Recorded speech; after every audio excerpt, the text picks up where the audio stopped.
Yo, what is going on, YouTube? It is Cupid here with the Week 12 Cupid League recap. I did say at the end of the last video that we would be showing the standings immediately. So, what happened? Well, I lost to Plasma, and now I'm in second, and Crystal Wolf is in first. Beyond that, not too much movement happened aside from Mr. Titan T, who lost, is now in 8th place, which is very dangerous for Mr. Titan T if Mr. Titan T is trying to make the playoffs. Well, a plot twist has happened, and I will cover that later. Now, today, we only actually have 4 matches to watch. Why only 4? Well, we'll get there. 2 of them, we needed an extension, but the final one is kind of sad. It's kind of a sad way to end, but hey, you know what? Someone's taking care of their personal life, and I'm happy for them. So, without any further ado, let's go ahead and get ourselves into the gameplay. Alright, so first match we had played was Kiwi versus Timberwolfie. Let's see what happened in that match. Alright, so Timberwolfie leads with Empoleon as Kiwi leads with Starmie. Starmie goes for Thunderbolt, does quite a bit of damage. And Timba swings back with Flash Cannon, and now Timba is going to go into Scream Tail, and that takes very little damage. This might be a especially defensive Scream Tail. Chandelure is going to come in. This is a free Shadow Ball. Did you click it? Yep, good Shadow Ball. Alright, now here's the problem. Kiwi needs to not sacrifice her entire Chandelure to the Crawdaunt, because Chandelure is so good for Kiwi here, especially against this Scream Tail. But instead, Kiwi lets the Chandelure die to Banded Crawdaunt Aqua Jet, and now Kiwi has 0 Pokemon that beat this Scream Tail. So, game 1 has already gone to Timberwolfie. Based on that, you know, we can try Toxic Foul Play, and then our Umbreon just dies to close combat. And now, you know, we just need to find a way to kill. You doing any better? I'm still feeling a little stomach upsetty, but like, other than that, I'm fine. Alright, so, yeah, Kiwi has no Pokemon that breaks through this thing. And, honestly, Timba can probably just solo the rest of her team with it at this point. And it looks like he might. It looks like he might be going for it. And this is just Wish. You could Gleam here again, or you could Protect. Either of those plays is a winning play.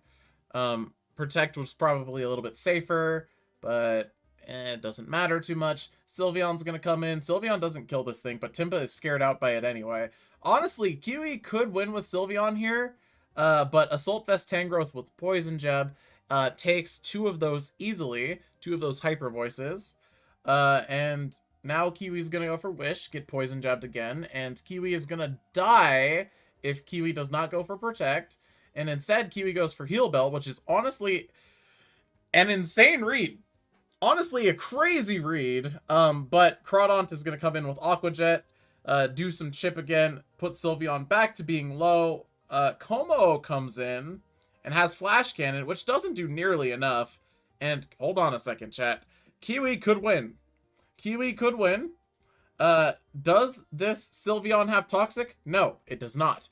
And now we have to not die to Poison Jab. We go into Starmie, which is already really low.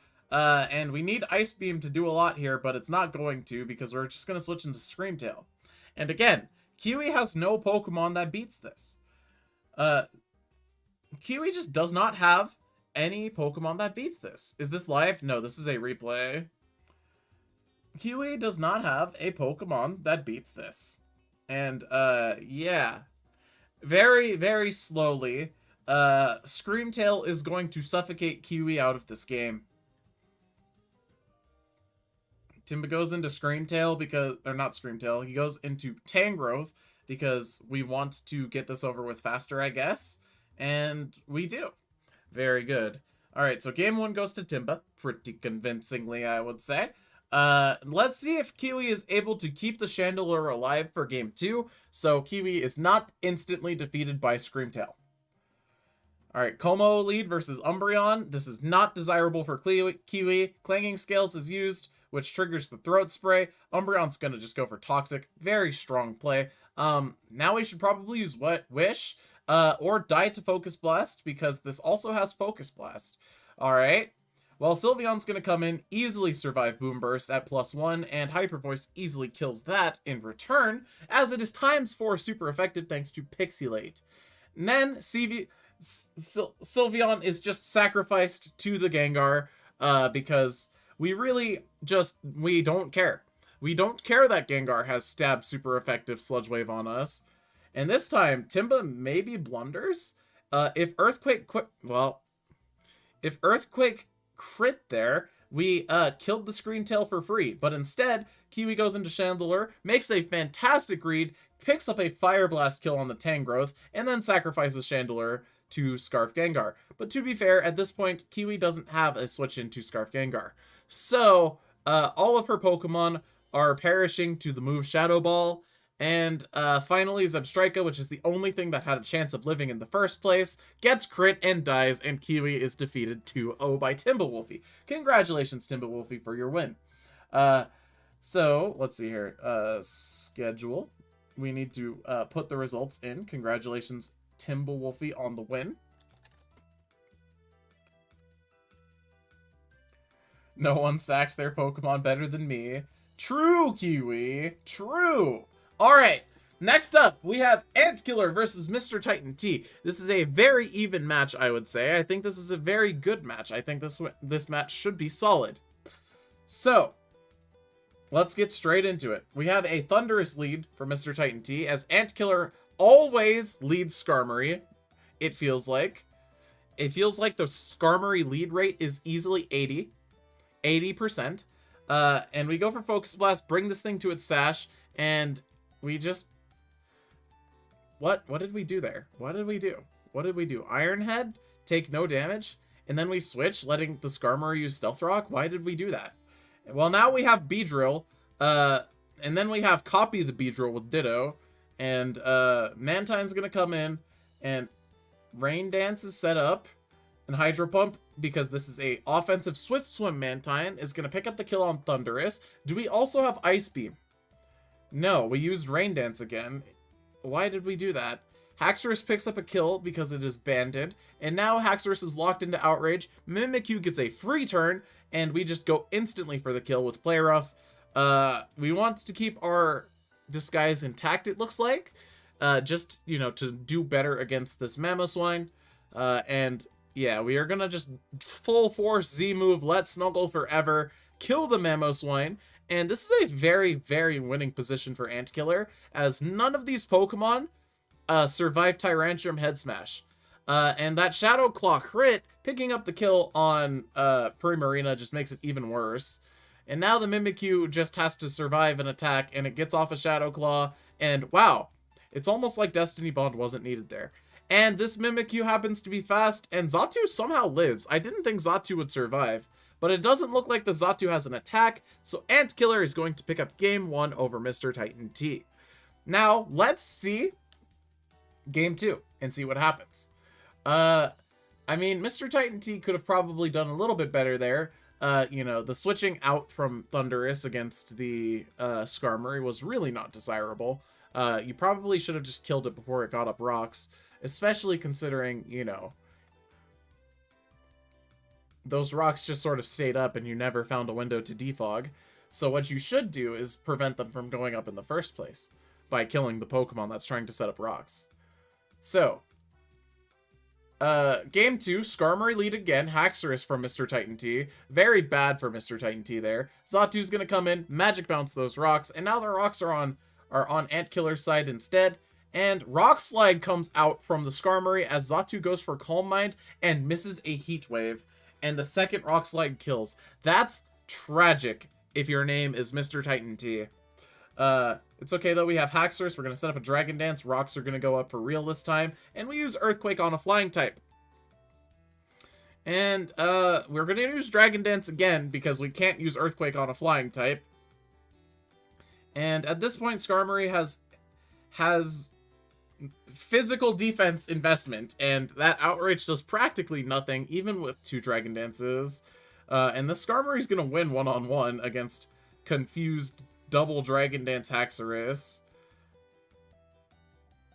I mean, Close combat's used now, which does more damage than Outrage. If we had that the whole time, we probably should have been clicking it the whole time. But hey, you know what? You do you. Beedrill's gonna come in, take a bunch of rocks damage, and we have no defogger.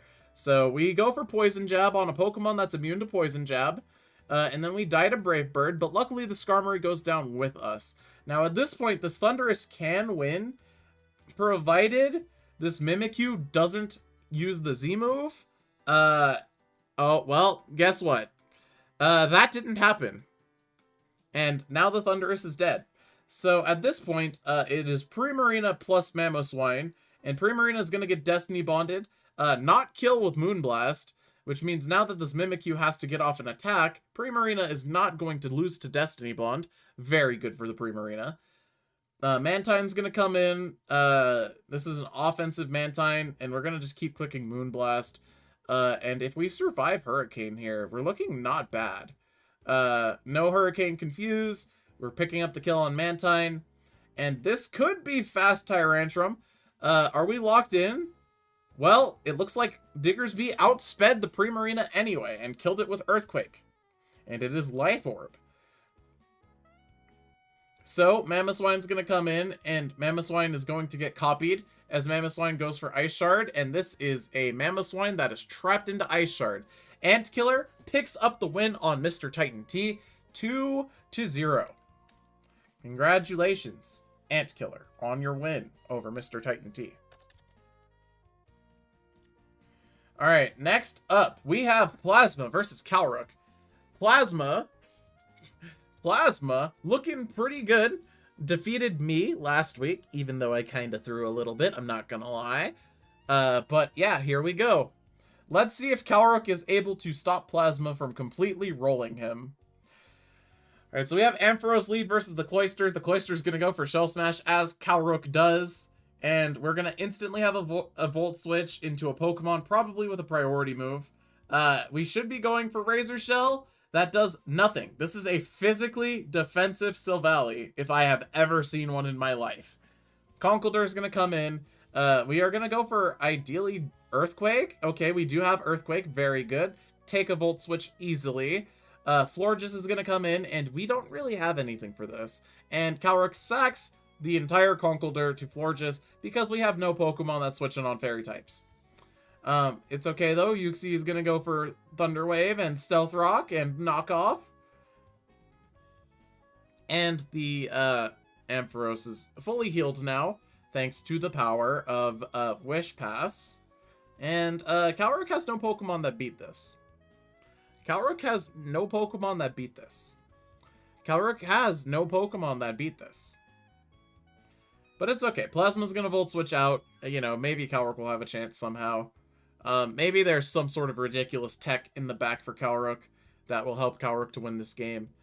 Maybe not, though. I'm not expecting too much here. Will-O-Wisp. Ah, yes. We are Will-O-Wisp Hex Mismagius, which is not a set that you really want to play. Trick Room goes up. Ice Horse comes in with the Chilling Neigh and kills with Icicle Crash. And then it uses high horsepower to kill the Magmortar. Gets Flame Body burned, but it's okay because our attack is already doubled thanks to our ability. Ice Horse. The horse is on the Lorse. It is using its Z move, Sub-Zero Slammer, killing the Moltres instantly. And at this point, Uxie is probably dead. So this is looking like a 6-0 for Plasma, as the horse is on the Lorse, and Calrook has nothing for the horse. It is too late. The horse is on the Lorse. Calrook is defeated.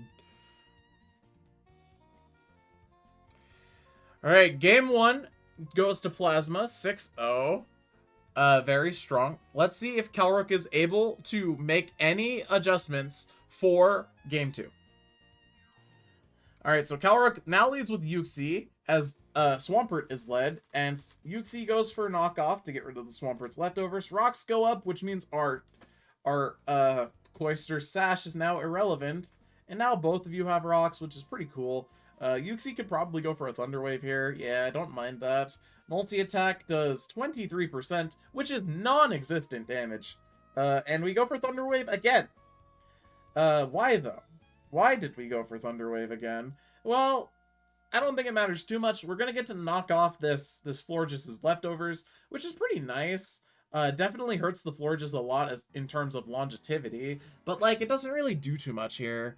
Now we go for Thunderwave on a ground type, which is immune. And now we are U-turning out of there because this thing already doesn't have an item.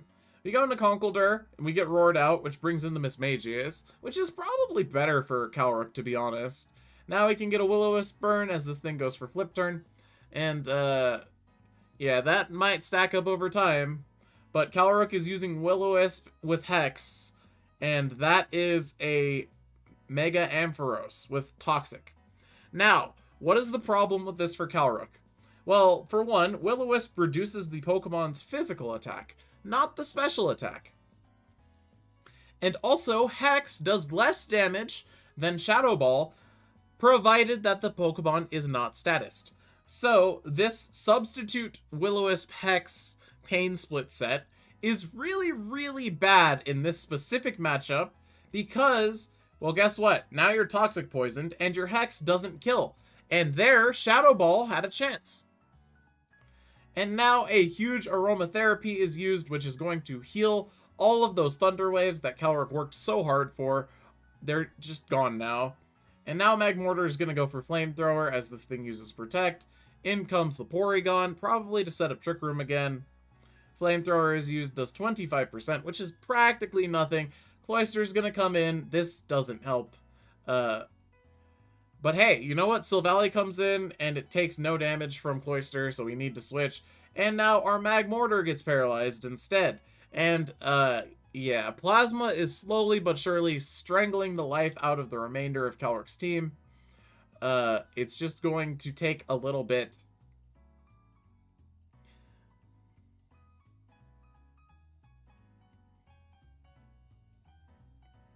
Alright, we have a Teleport. Ice Horse comes in. And at this point, I don't think anything lives Ice Horse. I think Ice Horse kills the rest of the team. But we get another Flame Body Burn from the Magmortar. Very lucky for Calyrex. This game is playable. Smile. I would imagine Ice Z-move here. Might not kill after the burn. It doesn't kill after the burn. Close Combat's going to pick up the kill on the Ice Horse. Conkeldurr with a turn of Trick Room. This could be really good for Calyrex. We should be Drain Punching here. And we go for Close Combat instead. Because I guess we decide that it's more important to get damage off on the Swampert instead of healing our Conkeldurr. And now we're going to go for Thunder Wave once again, as this thing is going to Wish again. And hey, at least this time Calyrex didn't get 6-0'd. Because this Uxie cannot do anything about Wish Passing. And Cloyster is going to take a bunch of damage. Ampharos is going to heal nearly fully. And without a Shell Smash, this Icicle Spear does not kill. And we die to Volt Switch. Now all Plasma needs to do is find a way to defeat this Uxie.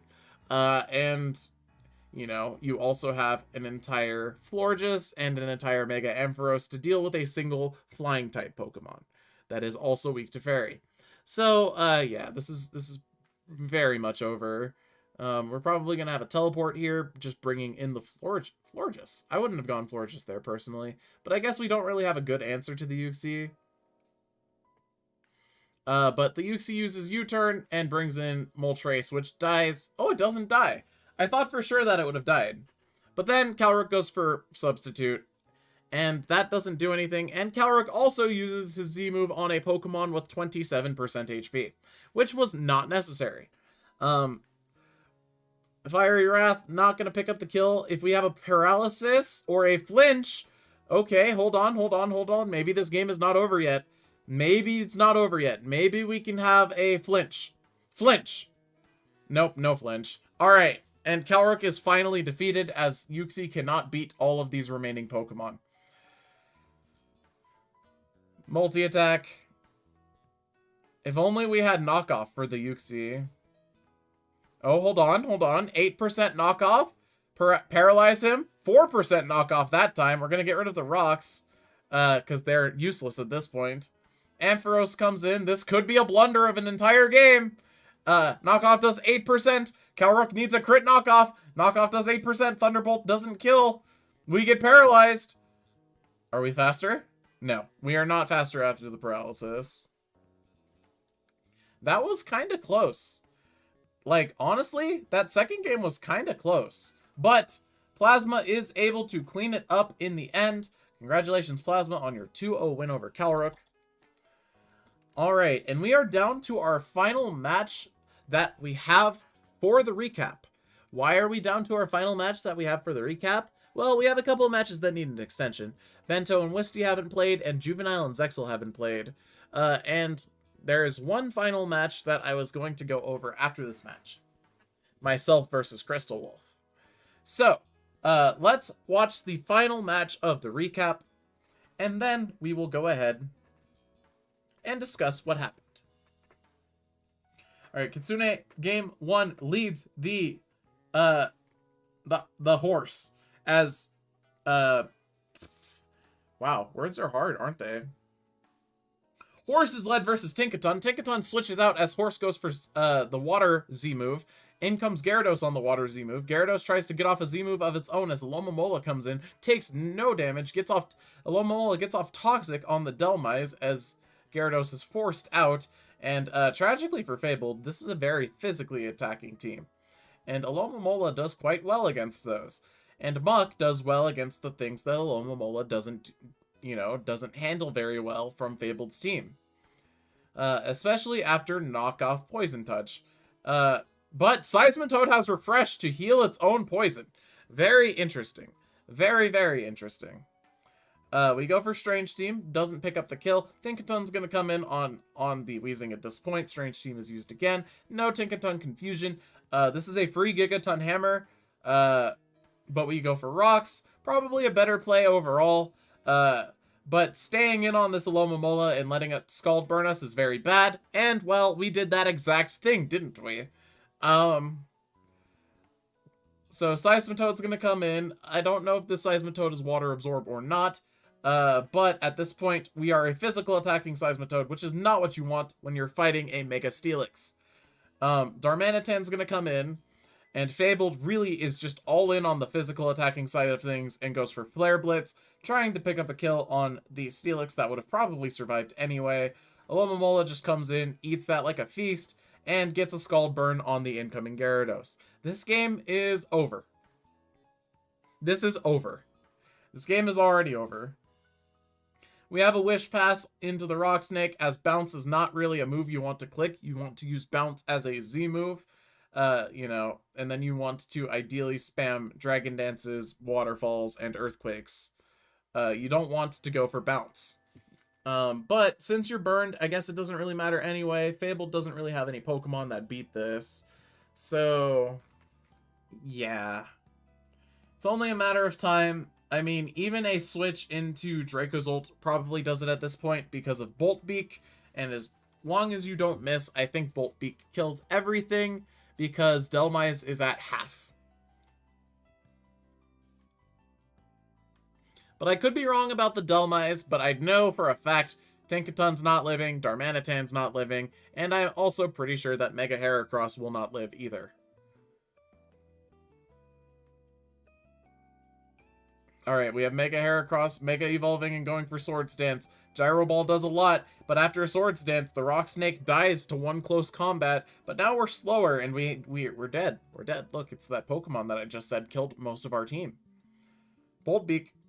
Tinkaton lives. Surprisingly, Tinkaton lives.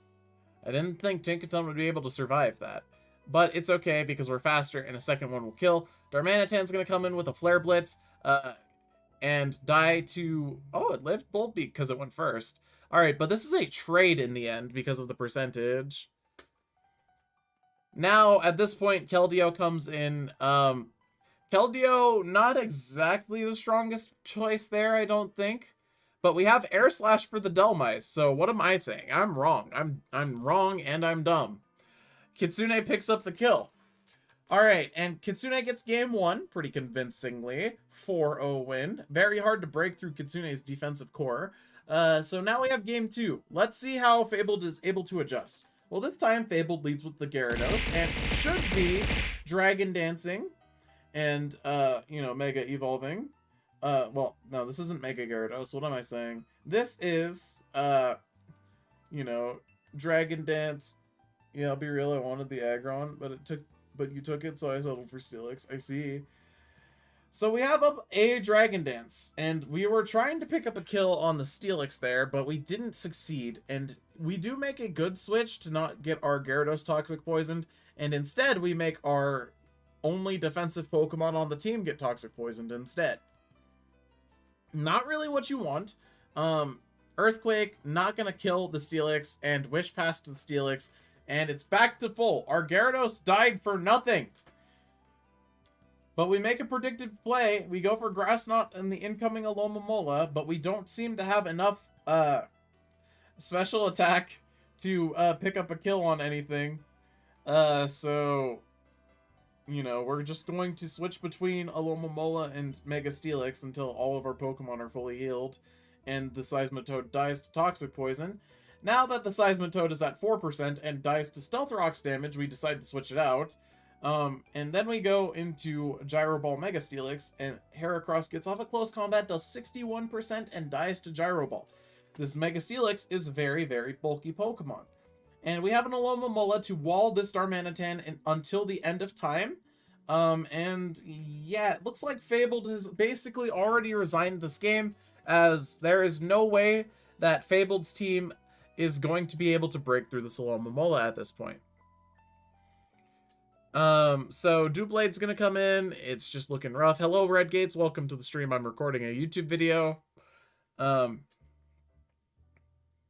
We go for Swords Dance. We get up a Swords Dance on our Doublade. I don't know if we're Eviolite, because that didn't really do that much. And somehow the Steelix almost beats this thing one-on-one. Are we faster? Well, I'm not sure. Strange team, we're not faster than the Weezing. Unlucky.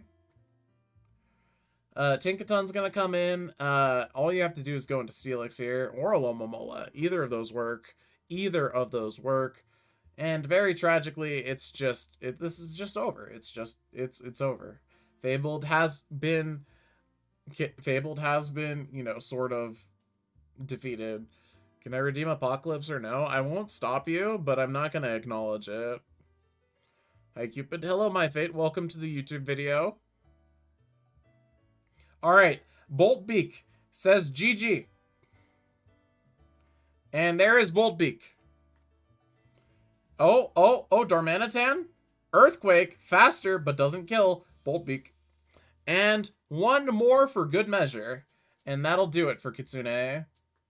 And Kitsune picks up the 6-0 win in Game 2.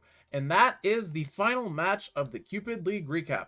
Very cool. Now, chat, you're probably thinking, Cupid, that was only 4 matches. What the heck? Why are there only 4 matches? Well, like I said, Juvenile and Zexal need an extension. Juvenile has not heard from Zexal all week. Wisty and Bento need an extension. Wisty has been very busy this week. And the final match, as you can see, a 2-0 forfeit win has been assigned to me. Crystal Wolf has dropped from the league. Crystal Wolf has decided to go and live his life and follow, you know, his IRL pursuits, and I am very happy for him for it. That being said, it is not very, it doesn't leave an amazing taste in the mouths of the people who are playing. Because if we go back to the standings, look who is currently in first. It's very unfortunate, but Crystal Wolf has to live his life, and you know what? More power to him. He's gone, but he will never be forgotten.